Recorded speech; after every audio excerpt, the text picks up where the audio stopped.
Na Arnel, ito po ay napakagandang tanong. Bakit ipinipilit ng Iglesia ni Cristo na ang Katoliko ay sumasamba sa larawan o rebulto? Ang itinuturo sa amin ng mga pari ay ang Diyos ang sambahin. Hindi ba ito ay isang pagpaparatang? Ang nagtanong po, kapatid na Arnel, si Leonardo Gasmen ng Maginhawa Street Teachers Village East, Quezon City.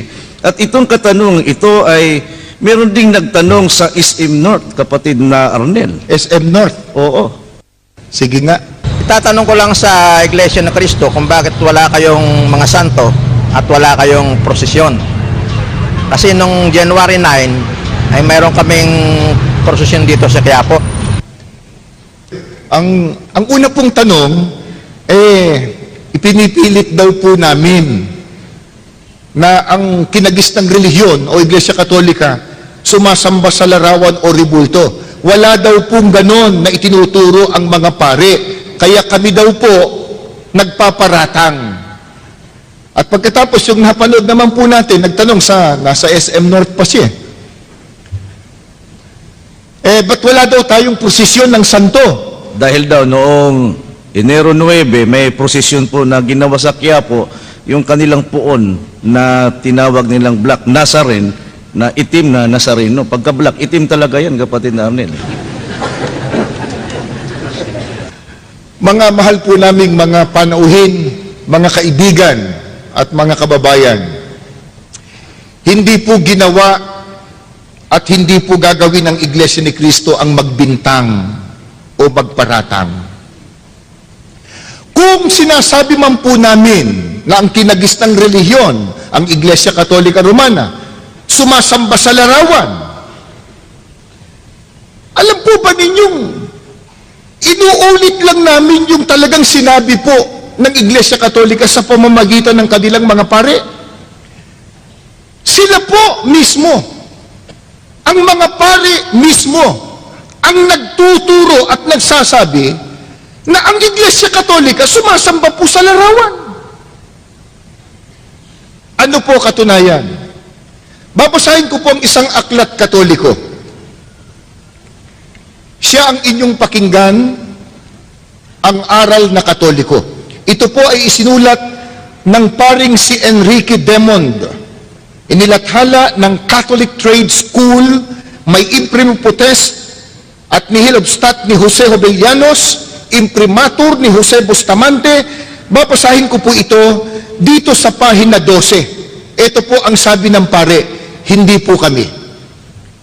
Kung ating sinasamba ang larawan ni Kristong napapako sa krus, dinadasal natin, sinasamba kita, pinupuri Panginoon kong Heso Kristo. Hindi po kami may sabi nun. Sabi ng pare, sa kinagisang relihiyon daw, pag sinasamba nila ang larawan ni Kristo, di sumasamba nga sa larawan. At yung sinasabi nilang imahe na yun, hindi naman po yun ang ating Panginoon Kristo eh. Pero wag muna tayo doon. Doon po tayo sa issue. Nagpaparatang daw po Iglesia ni Cristo pag sinasabing ang Katoliko sumasamba sa larawan. Dito po, sa aklat ay sinulat ng pare, sinasabi nila, sumasamba sila sa larawan. Hindi lang yan. Ito pa po, munting aklat Katoliko. Ang pamagat po ay katisismo. Ito po ay tinagalog ng paring si Luis de Amezquita. Pakinggan po ninyo ang kanyang sinasabi dito sa pahina 79 pagkatapos po at 82. Pagbangon mo sa banig, sabi, natutulog ka, gusto kasi banig noon no? Ngayon, hindi na yata uso banig Pagbangon mo sa banig, agad kang manikluhod sa harap ng isang krus o isang mahal na larawan. Bakit daw? Ituloy natin. Kung maninikluhod ka sa tapat ng altar, magwika ka ng ganito, sinasamba kita. Hindi po kami may sabi. Dito po sa aklat na isinulat ng pare, ang utos, pagbangon mo sa banig, ni hindi ka pa daw nakapaghihilamos o nakapagmumumog. Agad ka na daw manikluhod sa isang larawan o sa isang krus. At pagka nakaluhod ka, ang sabi ng pare, sabihin mo, sinasamba kita. And totoo, doon pa lang ka, Joel, sa aktwasyon, nakaluhod. At doon sa sinasabi, halata mo na kahit itanggip hindi kami sumasabat, ba't ka nakaluhod? Hindi kami sumasamba, ba't sinasabi ng bibig mo, sinasamba kita? At sa Biblia po, yung pagluhod, katumbas doon, pagsamba Ito po, babasahin ko po itong awit 95. Ang talata po ay 6. Pakinggan po ninyo. O magsiparito kayo, tayo'y magsisamba at magsiyukod. Tayo'y magsiluhod sa harap ng Panginoon na may lalag sa atin. Yung pagluhod, katumbas pagsambe. Ano po sabi ng pare? Pagbangon mo sa banig, agad kang lumuhod sa isang larawan o krus. Pagkatapos magwika ka, sinasamba kita. Hindi lang yan. Ito po, isang aklat Katoliko. Catechism of Christian Doctrine. Nilathala po ng De La Salle College. Alam natin, ang De La Salle College sa isang paaralang Katoliko. Catechism of Christian Doctrine. Babasahin ko po, ayon na sa pagkakaliwat sa ating wika, sa pahina 95 po. Ito po ay tanong-sagot. Number 13, ang pagsamba ba sa mga santo ay ukol lamang sa kanilang katauhan? Sagot, hindi. Sumasaklaw din ito sa kanilang mga relikya at mga larawan. 14, anong tinatawag nating mga relikya? Tinatawag nating mga relikya, una, ang mga labi ng katawan ng isang santo na pinapaging banal o inihanda sa pagiging banal ng iglesia. Iglesia Katolika yon. Ikalawa, ang mga bagay na naging pag-aari ng mga santo o yaong napadaiti sa kanilang mga katawan, tulad ng kanilang kasuotan, mga ataol at iba pa. 15, dapat ba nating sambahin ang mga banal na larawan? Sagot, dapat tayong magkaroon, lalo na sa ating mga simbahan, ang mga larawan ng ating Panginoon, tulad din ng sa pinagpalang birhen at mga santo, at dapat nating silang bigyan ng kaukulang paggalang at pagsamba. Nagpaparatang po ba kami kung sabihin po natin ang Iglesia Katolika Romana sumasamba sa larawan? Hindi po. Yan pong binasa po natin sa mga aklat Katoliko. At gaya nga nung tanong kanina, nung Ginoo sa SM North, bakit wala daw tayong prosesyon ng mga santo? Yung mismong katunayan po ng kinagis ng reliyon, lumuluhod, nagproposisyon, sumasamba sa mga larawan o sa mga ribulto. Kaya hindi po kami nagpaparatang kung sinasabi po namin yon. Yan po, nakasulat mismo sa mga aklat Katoliko. Ang kanila pong pangangatwiran, kapatid na Arnel, tanggap na nila na talagang iniutos ng pare ng Iglesia Katolika na ang mga larawan ng mga santo na kinikilala nila ay kanilang sinasamba. Pero bakit pa raw natin pinupuna yung kanilang ginagawang pagsamba sa mga larawan? Hayaan na lang daw natin sila. Kung tayo naman po ay nagmamahal sa ating kapwa, bakit pa raw pinupuna natin sila? Ang totoong pagmamahal at pag-ibig sa kapwa, kapatid na Joel, hindi ka papayag na siya'y mapahamak. Kung totoong mahal mo ang kapwa mo, hindi ka papayag, mapasama siya. Ba't ganun po ang sinasabi namin? Yung po bang pagsamba sa larawan, sa ribulto, o anumang imahin, ikabubuti ba o ikasasama? Ang babasahin ko po, Biblia na. Ito po ang pahayag ng Panginoon Diyos. Exodo Kapitulo 20, talatang 1, pagkatapos po ay 3 hanggang 5. Ito ang sinabi ng Diyos. Huwag kayong magkakaroon ng ibang Diyos maliban sa akin. Huwag kayong magkakaroon ng Diyos-Diyusan o kaya'y larawan o ribulto ng anumang nilalang na nasa himpapawid nasa lupa o nasa tubig. Huwag kayong yuyukod o maglilingkod sa alinman sa mga Diyos-Diyusan yan, sapagkat akong Panginoon ay mapanibughuin. Parurusahan ko ang lahat ng aayaw sa akin, pati ang kanilang mga anak, hanggang sa ika-4 na saling lahi. Napakabigat po palang kasalanan sa harap ng Diyos. Yung pagsamba sa mga larawan, imahin o ribulto. Bakit? Ang Diyos mismo nagbawal. Ano sabi niya sa tao? Huwag kayong magkakaroon ng ibang Diyos maliban sa akin. Paano po ba nagkakaroon ng ibang Diyos ang tao maliban sa tunay na Diyos? Ang sabi ng Diyos, huwag kayong magkakaroon ng mga larawan, ng mga ribulto, ng kahit anong uring nilalang, pagkatapos sasambahin at paglilingkuran. Mga magulang at mga mahal po naming mga panauhin at kaibigan, yung pong larawan, yung ribulto per se, hindi po masama. Meron tayong mga larawan ng ating mga magulang para maalaala natin sila, mga mahal natin sa buhay. May mga ribulto tayo ng mga bayani para natin gunitain ang kanilang kabayanihan. Pero alin po yung tinutukoy po ng Panginoon Diyos na masama? Pagka yung larawan, pagka yung imahen, pagka yung ribulto, niluhuran mo na at sinamba. Gaano kasama yun? Sabi ng Diyos, parurusahan ko kayo. Kaya kung pinupo naman po natin, hindi lang naman pong kinagis ng reliyon, lahat ng uri ng paniniwalang sumasamba sa mga Diyos-Diyusan o larawan, pinupo na po natin, hindi po para sila po'y tulig sa inlang. Hindi po. Hindi po para saktan ang damdamin nila, kundi ang nag-uudyok po sa amin, ang tao sa pusong pag-ibig at pagmamalasakit, huwag po nilang gagawin yon. Magagalit ang Diyos, parurusahan ng Diyos ang sinuman na sasamba at maglilingkod sa mga larawan o sa mga Diyos-Diyusan. Kung halimbawa, kapatid na Arnel, ang kanilang pangangatwiran, yung pagsamba namin sa mga larawan, ipinatutungkol namin yan sa tunay na Diyos. Kaya papayag ba ang Diyos, kapatid na Arnel, sa Biblia po, na kung tayo po'y sasamba sa Kanya, dadaan pa tayo sa mga larawan? Una, walang ganung utos ang Diyos, kapatid na Joel. Sabi nga niya, huwag kang gagawa ng larawan at ribulto o imahin, pagkatapos luluhuran mo at paglilingkuran. Pero, sagupain natin yung tanong, ang Diyos ba pumapayag na yung kanyang kalwalhatian ibigay niya sa larawang inanyuan? At sasabihin ng tao, hindi naman talaga yung larawan ng aming sinasamba, kung nakaluhod man kami doon, para sa Diyos yun.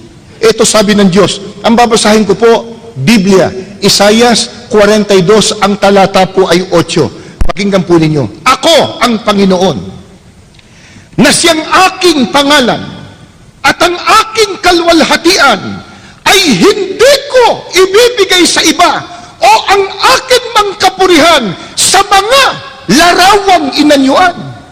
Ang liwanag po, emphatic ang sinabi ng Panginoon Diyos. Siya daw anya ang Diyos, at yung kalwalhatian niya at kapurihan, hindi niya ibibigay sa iba, kahit pa sa mga larawang inanyuan. Ba't natin ikakatwiran ngayon? Kung nakaluhod man kami sa larawan, para sa Diyos yun. Sabi ng Diyos, wag! Yung kapurihan ko, hindi ko ibibigay diyan. Para maintindihan po natin sa isang ganitong paliwanag, kapatid na Joel, halimbawa, at sino man yung nagtanong, si Leonardo Gasmen, merong mag-asawa, medyo nagkagalit. Galit po yung babae doon sa kanyang asawang lalaki. Ang sabi niya, pinagtataksilan mo ko. Nakita ko, may kasama kang ibang babae. Holding hands pa kayo. Sabi nung lalaki, abi hindi. Yung paghawak ko sa kamay niya, para sa'yo yun. Kung nakaluhod man kami sa larawan, hindi talagang yung larawan, para sa Diyos yun. Sabi ng Diyos, huwag kayong gagawa ng anumang larawan o ribulto pagkatapos sasambahin niyo't luluhuran at paglilingkuran. Yung aking kapurihan at yung aking kalwalhatian, hindi ko ibibigay sa iba kahit pa sa larawang inanyuan, sabi ng Diyos. Kaya bawal po yan ng ating Panginoon Diyos. Baka sabihin nila, kapatid na Arnel, noon yun. Baka sa panahong Kristiyano, pwede nang sumamba sa mga larawan. Talagang ayaw bumitiw. Ayaw bumitiw eh. Noon daw pwede, bawal. Pero ngayon, pwede na daw po. Ang babasahin ko po, panahong Kristiyano. Tayo po ngayon nasasaklaw ng tinatawag na panahong Kristiyano. Christian era. Pakinggan po ninyo, ito po'y sulat sa aklat ng mga gawa ng mga apostol, 17. Ang talata po ay 29 hanggang 31. Pakinggan po ninyo, panahong Kristiyano na po ito. Yamang tayo'y mga anak ng Diyos, huwag nating akalain na siya ay tulad ng larawang ginto, pilak o bato na pawang likha ng isip at kamay ng tao. Mahabang panahong di pinansin ng Diyos ang di pagkakilala sa kanya ng tao, ngunit ngayon iniuutos niya na magsisisilat talikdan ang kanilang masamang pamumuhay sapagkat itinakdanan niya ang araw ng paghukom sa sanglibutan at ito'y buong katarungan niyang gagawin sa pamamagitan ng kanyang hiniran. Ito po, turo ng mga unang alagad ng ating Panginoong Kristo. Panahong Kristiyano po yan. Ano sabi? Huwag niyong aakalain na ang Diyos tulad lang ng larawang ginto, pilak o bato na inukit lang ng karunungan ng tao. Isipin po ninyo, yung akalain mong ang Diyos parang ginto, bato, kahoy, masama na eh. Di lalo pa, sabihin mong Diyos mismo yon. Di ba, minsan makita mo, papahiran ng panyo. Tapos ipapahid pa sa buong katawan niya. Kasi paniniwala niya gagaling daw sa kanyang karamdaman. Sana nga, kapatid na Joel. Pero, ito sabi ng Biblia, niakalain ang Diyos katulad lang ng larawan. Isipin niyo, ba't naman di magagalit ang Diyos? Kailangan po bang tayo po'y nakapag-aral para malaman natin na kahoy pala to? Papel pala to? Ginto pala ito? At kahit ginto pa yan, sabi ng Diyos, ba't mo ko itutulad sa ginto, sa larawan, sa pilak? At kung napansin po niyo yung talatang binasa ko, itinuring ng Diyos na kasamaan yun. At pinapagsisisi ang mga taong sumasamba sa mga larawan sapagkat nagtakdaan niya ang Diyos sa pamamagitan ni Kristo ng araw ng paghuhukom. Kaya sapagkat mabigat na kasalanan yung pagsamba sa mga larawan, kapatid na Arnel, sa panahong Kristiyano, ano po ang mabigat na parusa kapag ang tao po ay sumasamba sa mga larawan? Babasahin po natin sa Apokalipsis 21.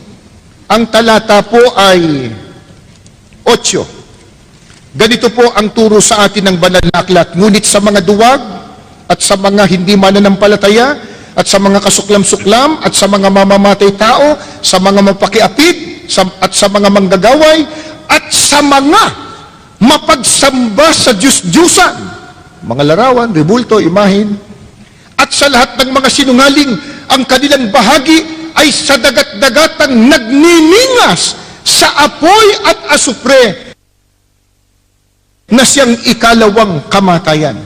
Ibig lang po sabihin, hindi po maliligtas pagdating ng paghukom, bagkus mapapahamak sa dagat-dagatang apoy ang mga tao po na nahulog sa pagsamba sa mga Diyos-Diyusan, sa mga larawan o sa mga imahen. Kaya kung sakali po naririnig po ninyo na pinupuna po namin yung ginagawang pagsamba ng ibang mga tao, ibang relihiyon sa mga larawan, inuulit po namin.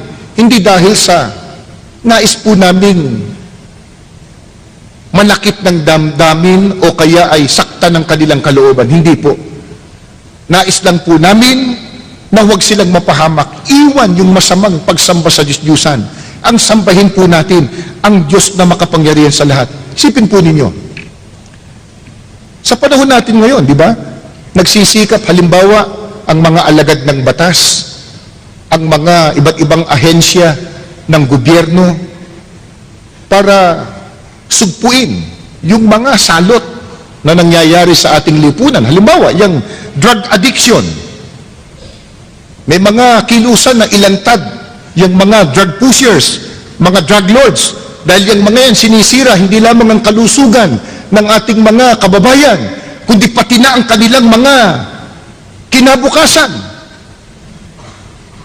Pero kung yun, sinisika po natin, lalo na yung sisira ng ating relasyon sa Diyos, dapat po nating punahin. Yung sisira ng ikapagtatamo natin ng kaligtasan pagdating ng paghuhukom, dapat po nating punahin. Hindi sa layuning malakit ng damdamin, kundi sa layunin po, maligtas sila pagdating ng araw ng paghuhukom. Salamat po kay Ginoong Leonardo Gasmen. Isang tanong pa, kapatid na Arnel.